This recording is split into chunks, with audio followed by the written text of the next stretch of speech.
This happened to me 25 years ago. I had just dropped out of college and was looking to stretch my legs and get a new job. Well, that turned out to be much harder than expected. As a college dropout, I knew I wasn't going to find much. However, I managed to get a job at the gas station on Route 52. It was very far away from, really, anything. The closest town was 20 miles away. The owner was quiet, kept to himself. The place was a dump, and the pay was scarce. One night, August 15th, the owner had just left, leaving me in charge for the night shift. Even I had goosebumps that night. It was quiet. Peaceful, you may say. However, none the more dramatic. Fog covered the one road that led to nowhere, and there wasn't a car in sight. I was just about to close up for the night when a man entered the store. That wasn't very odd, seeing as I had gotten a few customers that night. However, the one thing that seemed out of the ordinary to me was that I never saw a car park in the parking lot. They would have had to walk 20 miles.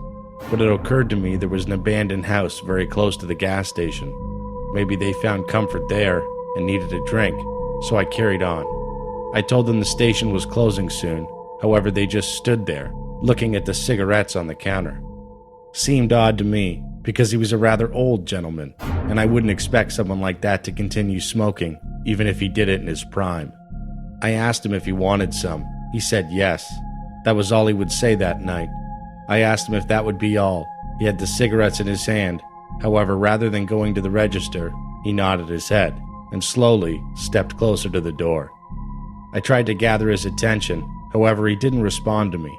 He opened the door to go outside. I followed him from behind.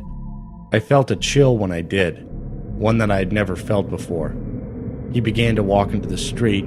However, I didn't follow him. The reason I didn't follow him is because a car was coming his way. I yelled out one more time, "Sir! Sir!" But he continued walking, slower than before. In fact, then he stopped. He turned around, and he looked right at me. He slowly put out his hand, with the car coming closer and closer towards him, and pointed it right at me. I had no time to react to that, however, because a few seconds later, the car sped up and ran into him. As I opened my eyes, expecting the old man to be in front of me, no one was there. In fact, I didn't even see the car in the distance. All that remained was a pack of cigarettes that sat there in the street. To say the least, that spooked me right out, but I truly knew no one would believe my story. So, I got myself back in shape, closed up the station, and went home. I slept with a light on that night. In the middle of the night, 12 I believe, I got a call. The owner of the gas station had passed away. I thought that was very unfortunate. He was rather nice to me. However, I will never forget these words. They told me he died in a car accident. Some random pedestrian walked in front of his car on the highway, causing him to swerve into the ditch. The owner's son took possession of the store and decided to close it down. He came up to me one day and asked if I knew anything about what happened. I just shook my head and walked away. I knew he'd never believe me. I eventually moved to New York, where I went back to school and got a job as a psychiatrist. Maybe if I can't relieve myself, I can relieve others from their torment. I've never spoken of that day since it occurred. However, I have decided to post it as sort of a message to others. The dead are alive, just not in a human form.